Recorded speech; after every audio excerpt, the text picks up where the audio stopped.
தென்னாடுடைய சிவனே போற்றி, எந்நாட்டவர்க்கும் இறைவா போற்றி. நேயர்கள் எல்லாருக்கும் வணக்கம். நேயர்கள் எல்லாருக்கும் தமிழ் புத்தாண்டு நல்வாழ்த்துக்கள். அதாவது 60 தமிழ் வருடங்கள்ல 38வது வருடமான குரோதி வருடம் முடிஞ்சு 39வது வருடமான விசுவாவசு வருடம் அப்படிங்கிறது பிறக்க போகுது. இந்த விசுவாவசு வருடம் அப்படிங்கிறது மேச லக்கணத்துல பிறகுது. அதாவது ஆங்கிலத்துக்கு பாத்தீங்கன்னா ஏப்ரல் 14ஆம் தேதி. இந்த தமிழ் புத்தாண்டு அப்படிங்கிறது விசுவாவசு அப்படின்னாலே நேர்மை, செல்வம், தயால குணம் இதை குறிக்கக்கூடிய வருடம். அப்ப நேர்மையா உழைக்கக்கூடியவர்களுக்கு அற்புதமான பலாபலன்களையும் செல்வத்தையும் அள்ளி கொடுக்கக்கூடிய ஒரு வருஷமா இருக்க போகுது.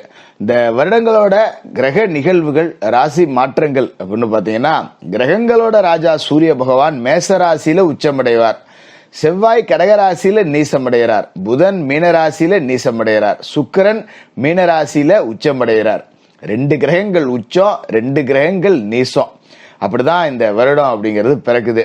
குரு பகவான் ரிஷபராசியில இருக்காரு. சித்திர மாசம் 31ஆம் தேதி மிதன ராசிக்கு போறார். சனி பகவான் மீன ராசியில இருக்கார், பயிற்சி ஆயிட்டார் வருடம் தொடங்கறதுக்கு முன்னாடியே. அது மாதிரி சர்ப்ப கிரகங்கள் அப்படின்னு பாத்தீங்கன்னா, ராகு, விஷப்பாம்பு ராகு மீனராசியில இருக்கு.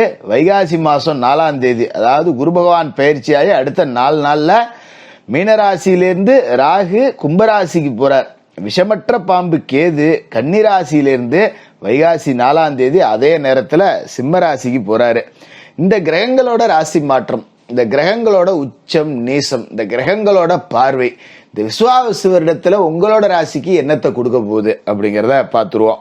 மறுபடியும் நேயர்கள் எல்லாருக்கும் தமிழ் புத்தாண்டு நல்வாழ்த்துக்கள். கடகராசி நேயர்களே, உங்களுக்கு இந்த விசுவாவசு வருஷம் தமிழ் புத்தாண்டு எப்படி இருக்கு அப்படின்னு பாத்தீங்கன்னா, அற்புதமான அமைப்பு. கண்டம் தப்பிய கடகம் அப்படின்னே சொல்லி போடலாம். அப்பேற்பட்ட ஒரு ஆபத்துல இருந்து நீங்க தப்பிச்சு வந்துறீங்க அப்படின்னு தான் சொல்லணும். இதோ இந்த முதல வாய்க்குள்ள போனது வெளில வராதுன்னு சொல்லுவாங்க பாத்தீங்களா. முதல வாய்க்குள்ளேயே போய் நான் வெளியில வந்துட்டேன்டா, நமக்கு இதுக்கு மேல பிரச்சனை இல்லை அப்படின்னு நீங்க நிம்மதி பெருமூச்சு விட்டுக்கலாம். சில பேர் உங்களுக்கு சொல்லியிருப்பாங்க, அஷ்டம சனிதான்ப்பா கழிஞ்சிருக்கு, ராகு அஷ்டமத்துக்கு வரப்போகுதுப்பா, கொஞ்சம் கவனமா தான்ப்பா இருக்கணும் அப்படிங்கிற மாதிரி உங்களை அச்சமூட்டியும் இருக்கலாம். அதை நினைச்சு நீங்க கவலைப்பட வேண்டியதில்லை. ஏன்னா அஷ்டம ராகு அள்ளி கொடுக்க வந்திருக்கார் அப்படிங்கிறது தான் அமைப்பு அப்படிங்கிறது.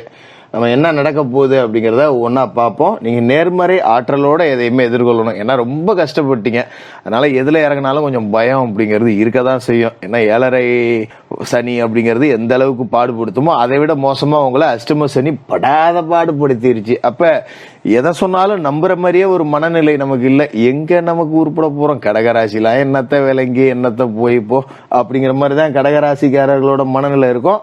அதெல்லாம் அப்படியே புறந்தள்ளிட்டு எனக்கு ஒன்றும் இல்லை, நான் நல்லா இருக்கேன் அப்படிங்கிற ஒரு மனநிலையை வளர்த்துங்க.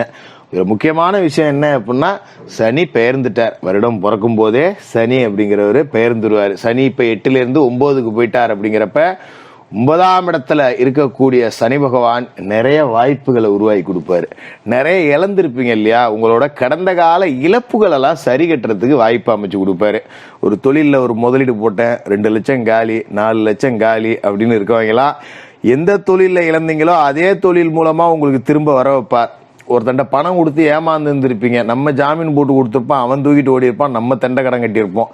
இப்போ அந்த மாதிரி பணம்லாம் வசூலாயிடும். நீங்க ஏமாந்து போனீங்க பாத்தீங்களா, அந்த ஏமாற்றத்தெல்லாம் சரி பண்ணி கொடுக்கதான் சனி பகவான் 9வது வீட்டுக்கு போறார் அப்படிங்கிறத நீங்க மறந்துட வேண்டியதில்லை. சனி பகவான் உங்களுக்கு எந்த அளவுக்கு கஷ்டத்தை கொடுத்தாரோ அந்த காயங்கள் எல்லாத்துக்கும் சனி பகவானே மருந்திடுவார். கர்ம வினைகளின்படி வாழ்ந்தா போதும், பிற உயிருக்கு நம்மளால எந்த தீங்கும் இல்லை, நம்ம உண்டு நம்ம பொழப்பு உண்டு அப்படின்னு இருந்தாலே சனி பகவான் நிறைய நன்மைகள் அப்படிங்கிறத உங்களுக்கு செய்வாரு. அது மாதிரி பாத்தீங்கன்னா, உங்களோட ராசியை பொறுத்த வரைக்கும் குரு பகவான் லாப வீட்டுல இருக்கார். சித்திரை மாசம் 31ஆம் தேதி விரைய வீட்டுக்கு வர்றார். போச்சா, சனி நல்ல இடத்துக்கு போனா குரு கெட்ட இடத்துக்கு வராரு அப்படின்னு நீங்க பயப்பட வேண்டியதில்லை. ஏன்னா குரு இருக்கிற இடத்தை விட பார்க்கும் இடம் ரொம்ப சிறப்பு. இப்ப 12க்கு குரு வராரு அப்படின்னா விரயஸ்தானம். குரு விரய செலவுகளை கொடுப்பாருதான், ஆனா சுப விரய செலவுகளை கொடுப்பாரு. இந்த காலகட்டத்தில் நீங்க ரொம்ப நாள் வேண்டுதல் எல்லாத்தையும் நிறைவேற்றலாம். ஒரு பிள்ளைகளுக்கு ஒரு காது குத்தணும், ஒரு மொட்டை அடிக்கணும், ஒரு கெடா வெட்டணும்னு வேண்டுதல் வச்சிருக்கேன், குலதெய்வ கோயிலுக்கு போகணும், ஒரு பொங்க வைக்கணும்னு நேர்த்தி கடன் இருக்கு அப்படின்னா இந்த காலகட்டத்தில் அதை செய்வீங்க. நீங்க செய்யக்கூடிய அமைப்பு அப்படிங்கிறது வரும். பங்காளிகள் சகிதமா குலதெய்வத்தை போய் சரணடைஞ்சு வேண்டுதல்கள் ஏதாவது இருந்தால் நிறைவேற்றிட்டு புது வேண்டுதல்கள் இருந்தா குலதெய்வத்தை மனமுருக வணங்கி வச்சுட்டு வாங்க, எல்லாமே ஜெயமாகும் இதுக்கு மேல. அது மாதிரி குரு 12ஆம் இடத்துக்கு வராரு அப்படின்னா பிள்ளைகள் உயர்ந்த கல்விக்கு போவாங்க, பெரிய பெரிய காலேஜில் பெரிய பெரிய படிப்புக்கெல்லாம் இடம் கிடைக்கும், நல்லா படித்து சீட்டு வாங்குவாங்க. அப்போதான் நமக்கு 10 ரூபா செலவு வரும்.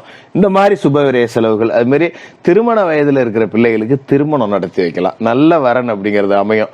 சரி மாப்பிள்ளை இந்த மாதிரி கிடைக்காது, சரி நல்ல இடத்துல இருந்து பொண்ணு கிடைச்சிருக்கு, இந்த மாதிரி டக்குன்னு ஒரு காரியம் ஆகும். நாம திட்டமிட்டிருக்கவே மாட்டோம், இன்னும் 2 வருஷம் போகட்டும் அப்படின்னு நினைச்சிருப்போம். ஆனா திடீர்னு ஒரு வரன் அப்படிங்கிறது நல்ல இடத்துல அமைஞ்சிரும். பரவாயில்ல, நம்ம எதிர்பார்த்த மாதிரியே அமைஞ்சிருச்சு, பிள்ளைக்கும் பிடிச்சி போச்சு, முடிச்சு வச்சிருவோம் அப்படின்னு சொல்லிட்டு கொஞ்சம் கையை ஓடி கரணம் போட்டு கடனை திடீர்னு வாங்கி கல்யாணம் பண்ற மாதிரி தான் இருக்கும். இது மாதிரி சுப விரய செலவுகள் வரதான் செய்யும். அது மாதிரி குரு பகவான் உங்களோட ராசிக்கு 4, 6, 8 இந்த 3 வீட்டையும் பாக்குறார். இந்த 3 இடம் அப்படிங்கிறது ரொம்ப அற்புதம். 4ஆம் இடம் அப்படிங்கிறது சுகஸ்தானம்.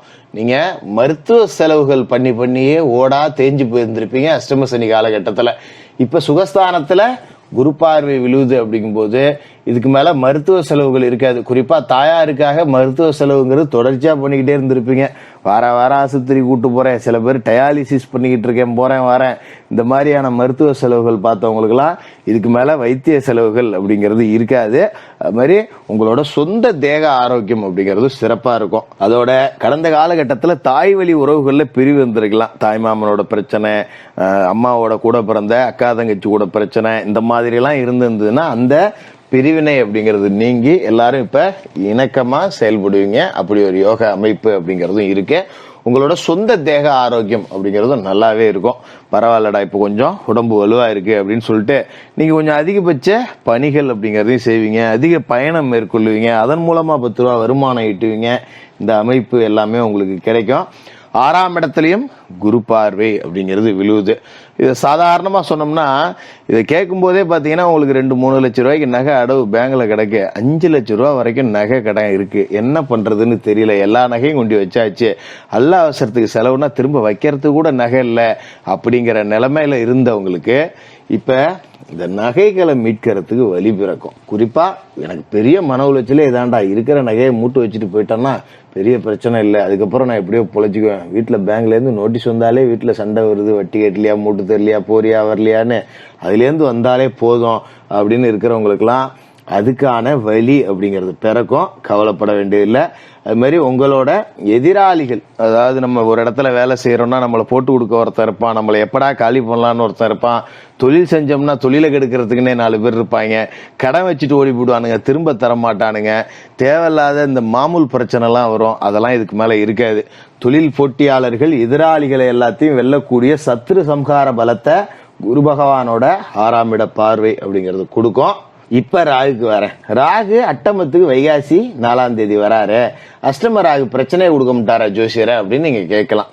ஏன்னா குரு பார்வை ராகு மேல பதியுது அப்படிங்கறதால இது ஒரு குரு சண்டால யோகத்துக்கு நிகரான ஒரு அமைப்பு அப்படிங்கறத கொடுக்குது. ஏன்னா ராகு அஷ்டமத்துல வந்தாலும் குரு பார்த்து புனிதப்பட்டு போறார். ராகு நேரடியா அஷ்டமத்துக்கு வந்திருந்தா நிம்மதி இல்லாத தூக்கத்தை கொடுத்திருப்பாரு. படுத்தா தூக்கம் வராது, ஏதாவது ஒரு பிரச்சனை, திடீர்னு எங்கேயாவது யாராவது தவறி போயிட்டாங்கன்னு போன் வரும், தேவையில்லாத பிரச்சனைன்னு போன் வரும், தூக்கம் இல்லாத இரவுகளை கிடக்கணும்.